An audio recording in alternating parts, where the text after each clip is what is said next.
नमस्कार जी, नॉलेज में आपका बहुत बहुत स्वागत है। आइए आज हम साप्ताहिक करंट अफेयर्स 13 जून से 20 जून तक करते हैं। तो आप हमारे चैनल को लाइक, सब्सक्राइब और शेयर जरूर करें, जिससे आपको डेली अपडेट मिलती रहें। आइए देखते हैं। नीरज चोपड़ा ने फिनलैंड में हो रहे कोर ताने खेलों में गोल्ड मेडल जीतकर अपना शानदार फॉर्म जारी रखा है। उन्होंने यहाँ 86.89 मीटर का थ्रो फेंककर गोल्ड अपने नाम किया है।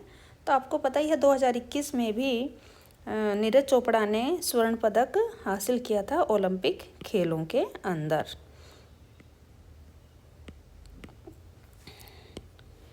उसके बाद अभी इन्होंने ये पावो नुर्मी खेल जो फिनलैंड में चल रहे हैं, वहीं पर इन्होंने नया राष्ट्रीय कीर्तिमान भी स्थापित किया है, राष्ट्रीय रिकॉर्ड स्थापित किया है। क्या किया उन्होंने? 89.30 मीटर की दूरी पर भाला फेंककर अपना ही रिकॉर्ड इन्होंने तोड़ा है और वहां पर इनको रजत पदक प्राप्त हुआ है। आगामी राष्ट्रमंडल खेल 2022 के लिए 37 सदस्यीय भारतीय एथलेटिक्स टीम का नेतृत्व कौन करने जा रहा है? तो यह नीरज चोपड़ा करने जा रहे हैं। नीरज चोपड़ा कहाँ से बिलोंग करते हैं, कहाँ के रहने वाले हैं? तो यह पानीपत हरियाणा के रहने वाले हैं। 23 जून 2022 को कौन सा देश 14वें शिखर सम्मेलन की मेजबानी करने जा रहा है? तो ये कौन करेगा? तो यह चीन करेगा। कौन सा देश शिखर सम्मेलन 2022 में पहली बार भाग लेगा? तो यह कौन लेगा? यह जापान। जून 2022 में किस राज्य सरकार ने जल सहयोग पर इजराइल के साथ एक समझौते पर हस्ताक्षर किए हैं? तो किसने किए हैं? तो यह हरियाणा ने किया है। फीफा ने अंडर-17 महिला विश्व कप का आयोजन किस देश में करने की घोषणा की है? तो यह कौन करेगा? फीफा कहाँ करेंगे? तो भारत में। खेल मंत्री अनुराग सिंह ठाकुर ने 15 जून 2022 को किस स्टेडियम में स्क्वैश कोर्ट का उद्घाटन किया है? तो यह कहाँ के है? Major Dhyanchand stadium. यह कहाँ पर है? नई दिल्ली में है।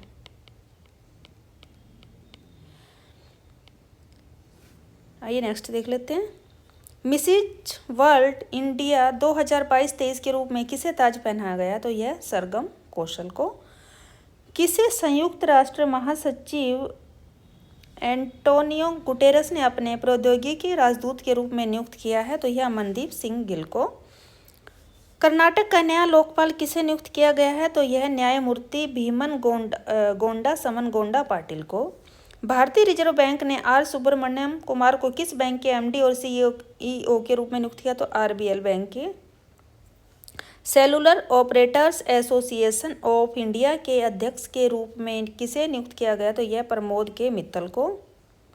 किसे हाल ही में संयुक्त राष्ट्र का अवर महासचिव नियुक्त किया गया? तो यह कौन है? रबाब फातिमा। ये कहाँ की हैं? यह बांग्लादेश। अमेरिकी राष्ट्रपति जो बाइडन ने किस भारतीय अमेरिकी को पेंटागन के एक शीर्ष पद के लिए नामित किया? तो यह राधा अयंगर प्लम्ब को। जो बिडेन ने किस भारतीय मूल के भौतिकविद विज्ञानी को अपना वैज्ञानिक सलाहकार के रूप में नियुक्त किया है? तो यह आरती प्रभाकर। भारतीय प्रेस परिषद के अध्यक्ष किसे नियुक्त किया गया? तो यह रंजना प्रकाश देसाई को। विश्व बाल श्रम निषेध दिवस किस दिन मनाया जाता है? 12 जून। अंतर्राष्ट्रीय एल्बिनिज्म जागरूकता दिवस कब मनाया जाता है? तो ये 13 जून को मनाया जाता है। सुशांत सिंह राजपूत की 14 जून 2022 को कौन सी पुण्यतिथि मनाई गई है? तो आपको पता है ये जो टीवी और फिल्म के एक्ट्रेस थे, जिनका 2 साल पहले देहांत हो गया, तो उनकी 2nd पुण्यतिथि मनाई गई है। विश्व रक्तदाता दिवस किस दिन मनाया जाता है? तो यह भी 14 जून को। विश्व बुजुर्ग दुर्व्यवहार जागरूकता दिवस किस दिन मनाया जाता है? यह 15 जून को। अंतर्राष्ट्रीय पारिवारिक प्रेषण दिवस किस दिन मनाया जाता है? 16 जून। समुद्री कछुआ दिवस के रूप में किस दिन को मनाया गया है? 16 जून को। संयुक्त राष्ट्र हर साल किस दिन को मरुस्थलीकरण और सूखे का मुकाबला करने हेतु विश्व दिवस मनाता? तो यह भी 17 जून। किस दिन को पिकनिक दिवस के रूप में मनाया जाता है? तो यह मनाया जाता है 18 जून को। किस दिन को ऑटिस्टिक प्राइड डे के रूप में मनाया जाता है? यह 18 जून। हेट स्पीच का मुकाबला करने के लिए अंतर्राष्ट्रीय दिवस कब मनाया जाता है? तो ये भी 18 जून को मनाया जाता है। केंद्रीय संचार मंत्री अश्विनी वैष्णव के मुताबिक भारत में अब तक 5G सेवाएं लॉन्च कर दी जाएंगी। तो कब तक कर दी जाएंगी? मार्च 2023 तक। हाल ही में ओडिशा के चांदीपुर के एकीकृत परीक्षण रेंज से कम दूरी की किस बैलिस्टिक मिसाइल का सफल प्रशिक्षण लॉन्च किया गया? तो यह पृथ्वी-2। किस दूरसंचार कंपनी मेटावर्स ने भारत का पहला मल्टीप्लेक्स लॉन्च किया? तो यह भारती एयरटेल लिमिटेड ने। हाल ही में किस हवाई अड्डे ने वर्टिकल एक्सिस विंड टर्बाइन और solar PV hybrid system launch किया? तो यह मुंबई हवाई अड्डा। केंद्र सरकार की तरफ से सेना भर्ती के लिए हाल ही में किस योजना को लॉन्च किया गया? तो यह अग्निपथ भर्ती योजना को। अग्निपथ भर्ती योजना के तहत युवाओं को सेना में कितने साल के लिए भर्ती की जाएगी? तो 4 साल, और इसकी उम्र बढ़ाकर अब कितनी कर दी है? 23। किसने भारतीय स्टार्टअप द्वारा विकसित नवीन तकनीकों का लाभ उठाने के लिए रेलवे के लिए स्टार्टअप लॉन्च किया है? तो यह अश्विनी वैष्णव ने। हाल ही में किस राज्य सरकार ने सुरक्षा मित्र प्रोजेक्ट लॉन्च किया है? तो यह केरल है। भारत के नीरज चोपड़ा ने हाल ही में फिनलैंड में पावो नुर्मी खेलों में कितनी दूरी पर भाला फेंक कर नया विश्व रिकॉर्ड स्थापित किया? तो यह 89.30 मीटर की दूरी पर फेंककर इन्होंने रिकॉर्ड किया है स्थापित, और अपना ही रिकॉर्ड इन्होंने तोड़ा है। जून 2022 में क्यू स्कूल क्वालिफाइंग चैंपियनशिप से प्रो सर्किट वर्ल्ड स्नूकर के लिए क्वालिफाई करने वाले पहले भारतीय बनकर इतिहास किसने रचा? तो ये हिमांशु जैन ने। किस क्रिकेटर ने जून 2022 में भारत के पूर्व बल्लेबाज सुनील गावस्कर के 10,122 रनों के टेस्ट क्रिकेट रिकॉर्ड को पीछे छोड़ा है? तो ये जो रूट ने। चेन्नई में चल रही राष्ट्रीय अंतरराज्य एथलेटिक्स में महिलाओं की ट्रिपल जंप में राष्ट्रीय रिकॉर्ड किसने तोड़ा? तो ये ऐश्वर्या बाबू। मई 2022 के लिए आईसीसी का प्लेयर ऑफ द मंथ किसे चुना गया है? तो ये एंजेलो मैथ्यूज को। नॉर्वे शतरंज ग्रुप ए ओपन शतरंज टूर्नामेंट 2022 किसने जीता? तो ये आर प्रज्ञानंद। जून 2022 में भारत का 7वां ग्रैंड मास्टर कौन बना है? तो यह राहुल श्रीवास्तव बने हैं। किस देश के पूर्व कप्तान 37 वर्षीय विलियम पोर्टरफील्ड ने अंतर्राष्ट्रीय क्रिकेट से संन्यास ले लिया है? तो ये आयरलैंड के हैं। सेटारोकस पैराशूटिंग विश्व कप 2022 के दौरान महिलाओं की 50 मीटर स्पर्धा में किसने स्वर्ण पदक हासिल किया? तो यह अवनी लेखरा। भारोत्तोलन में 12 जून 2022 को मैक्सिको में युवा विश्व चैंपियनशिप में भारत के लिए रजत पदक किसने जीता है? तो यह है आकांक्षा व्यवहारे। खेलो इंडिया यूथ गेम्स 2022 किस राज्य में आयोजित किया गया था? तो यह हरियाणा में आयोजित किया था, और 137 पदक हासिल करके हरियाणा प्रथम स्थान पर रहा था। और इसका जो उद्घाटन किया गया था वह किसके ने किया था? केंद्रीय गृह मंत्री अमित शाह द्वारा पंचकुला में किया गया था। गुरु नेदू सेनापति ने मैक्सिको में 2022 IWF युवा विश्व चैंपियनशिप में भारत के लिए कौन सा पदक जीता है? तो वह स्वर्ण पदक जीता है। खेलो इंडिया यूथ से संबंधित जो गेम्स से संबंधित जो 2022 में हुए हैं, मैंने एक वीडियो पहले अपलोड की हुई है, तो आप वहां से खेलो इंडिया से संबंधित सभी क्वेश्चंस देख सकते हैं जो एग्ज़ाम के लिए काफ़ी इम्पोर्टेंट है। ICC की तरफ से जारी वनडे रैंकिंग में कौन सी क्रिकेट टीम पहले स्थान पर है? तो यह न्यूजीलैंड है। ICC की तरफ से जारी वनडे रैंकिंग में अफगानिस्तान की क्रिकेट टीम को जो स्थान मिला है वह कौन सा है? तो वह 10वां है। वह देश जिसने हाल ही में पहली बार फीफा ई नेशन कप 2022 के लिए क्वालिफाई किया, तो ये कौन सा है? तो ये अपना भारत है।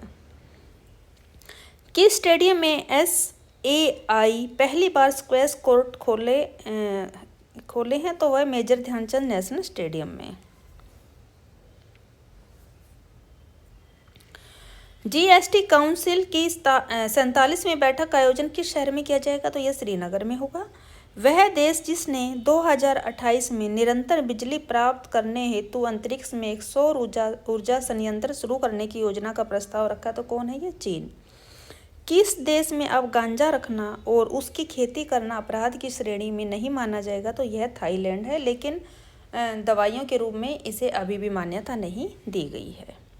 चीन की टेंसेंट ने बिन्नी बंसल से फ्लिपकार्ट में कितने $1 मिलियन की हिस्सेदारी खरीदी है? तो यह $264 मिलियन। रूस किस देश के साथ पहले पुल का अनावरण करेगा? तो वह करेगा, किसके साथ करेगा? रूस, चीन के साथ। भारत सरकार ने किस देश को यूरिया उर्वरक की खरीद हेतु $55 मिलियन की लाइन ऑफ क्रेडिट देने का फैसला किया है? तो यह श्रीलंका। आरबीआई ने कार्ड और यूपीआई के माध्यम से किए गए ऑटो डेबिट मैंडेट की सीमा को 5,000 रुपये से बढ़ाकर कितना कर दिया? तो यह 15,000 रुपये करा है। उपभोक्ता मूल्य सूचकांक पर आधारित खुर्दा महंगाई में मई में घटकर कितने प्रतिशत हो गई है? तो यह 7.04% रह गई है। माइक्रोसॉफ्ट ने कितने वर्षों के बाद अपने वेब ब्राउज़र इंटरनेट एक्सप्लोरर को हाल ही में बंद किया? तो यह 27 वर्ष के बाद किया है। वह देश जिसने 2028 में निरंतर बिजली प्राप्त करने, तो नेक्स्ट देख लेते हैं। किस मंत्रालय ने हाल ही में जानवरों के लिए भारत की पहली कोविड-19 वैक्सीन एनोकोवैक्स का अनावरण किया? तो यह है कृषि मंत्रालय। कौन सा भारतीय शहर हर साल औसतन 2 मिलीमीटर की दर से डूब रहा है? तो यह है मुंबई। कौन सा देश अनिवार्य मृत्यु दंड समाप्त करने पर सहमत हुआ है? तो यह है मलेशिया। फ्रांस की प्रमुख ऊर्जा कंपनी टोटल एनर्जीज अडानी समूह के हरित हाइड्रोजन उद्यम में कितने प्रतिशत हिस्सेदारी हासिल करेगी? तो यह 25%। किसे हाल ही में महाराष्ट्र के HSNC विश्वविद्यालय द्वारा मानद डॉक्टर ऑफ लिटरेचर से सम्मानित किया गया? तो रतन टाटा जी को। भारत की पहले डिस्प्ले फैब्रिकेशन यूनिट किस शहर में स्थापित की जाएगी? हैदराबाद। माइक्रोसॉफ्ट ने कितने वर्षों के बाद अपने वेब ब्राउज़र इंटरनेट एक्सप्लोरर को हाल ही में बंद किया? तो यह 27 वर्ष के बाद। टोनी अवार्ड्स 2022 का खिताब किसने जीता है? तो यह माइल्स फ्रॉस्ट ने। हाल ही में किस सरकार ने UNDP के सहयोग से ऑक्सीजन उत्पादन सुविधा का निर्माण किया है? तो दिल्ली सरकार। किस शहर में भारत की पहली डिस्प्ले फैब्रिकेशन यूनिट स्थापित की जाएगी? तो ये भी हैदराबाद में। किस कंपनी ने हाल ही में महिला संस्थापकों के लिए स्टार्टअप से लेटर इस कंपनी ने हाल ही में महिला संस्थापकों के लिए स्टार्टअप एक्सेलरेटर प्रोग्राम की घोषणा की है? गूगल ने। प्रधानमंत्री नरेंद्र मोदी ने हाल ही में किस शहर में श्री संत तुकाराम महाराज मंदिर का उद्घाटन किया? तो पुणे के। किस राज्य में 3 दिवसीय अंतर्राष्ट्रीय साहित्यिक उत्सव उन्मेष का उद्घाटन किया गया? तो हिमाचल प्रदेश। किस योजना के तहत भारत की पहली निजी ट्रेन सेवा को हरी झंडी दिखाई गई है? भारत गौरव। किस राज्य सरकार ने जो हमें 2022 में एन्नम एजुथुम योजना शुरू की है? तमिलनाडु। कौन सा राज्य बालिका पंचायत शुरू करने वाला देश का पहला राज्य बन गया? गुजरात।